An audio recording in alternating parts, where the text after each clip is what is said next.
So guys আজ আমরা যাচ্ছি বেড়াদা মন্দির। আমি আর কে যাচ্ছি দেখো, আমি আর আমার বউ যাচ্ছি। তো আমরা বাইকটা নিয়ে আমরা সিধা রাস্তার ভিউ দেখতে দেখতে আমরা বেড়াদা মন্দিরের উদ্দেশ্যে রওনা দিলি।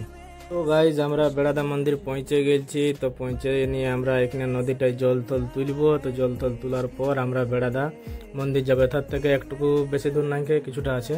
তো এখানে আমরা জল থল তুলবো, তারপরে আমরা মন্দিরের উদ্দেশ্যে যাব। তো এখানে দেখছো সবাই পূজা পাঠ করছে। তো আমরা পূজা পাঠ করাবো, মানে এরপর জল থল তুলে নিয়ে আর পূজা পাঠ করাবো গাইজ। তো তোমরা দেখতে পাচ্ছ যে আমাদের জল থল তোলা হয়ে গেছে। তো আমি আর আমার বউ এবারে মন্দিরের দিকে উদ্দেশ্যে যাব। তো আমি দেখো চলতে শুরু করে দিয়েছি। তো এখান থেকে আমরা চলে চলে বেড়াদা মন্দিরের উদ্দেশ্যে যাব। তো গাইজ এটা হচ্ছে মেন রোডটা, এদিকে থেকে তোমার পুরুলিয়া যা আছে। সো গাইজ মিনি ব্লগটা কিরকম লাগছে তোমরা একটু কমেন্টে জানাই দিয়েছি গাইজ। তো জানি না যে কখন জল ঢালতে পারবো, কারণ যে ক্রাউড যে ভিড় আছে আজকে বহুত ভিড় আছে গাইজ। তো দেখো বিড়ছিলার সংখ্যাটা আজ যোগ বেশি আছে। তো আমাদের পূজা পাঠ হয়ে গেল মোটামুটি।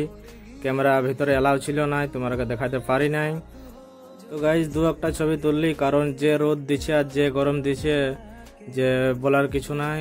তো আমরা দু একটাই তুললি, অবশ্য বেশি তুলি নাই। তো এখানে আমরা ঘুগনি আর মুড়ি পায়ে গেলে একটা দোকানে দেখছি বিক্রি করছে।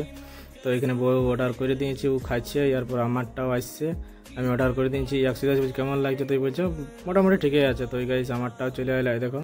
তো আমরা খাবারটা খাই বেরাই গেলি। তারপর দেখছি বাইরে আর একটা মঙ্গলসূত্র পছন্দ করে রেখেছে, বলছে আমি এটা নিবো। তো বলছি ঠিক আছে তুমি এটা নিবে, তো লাও।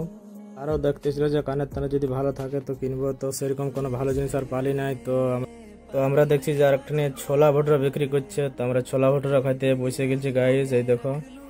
তো গাইজ যে খাবার আনলাম আমরা খালি সেগুলা সম্পূর্ণ কিন্তু নিরামিষ।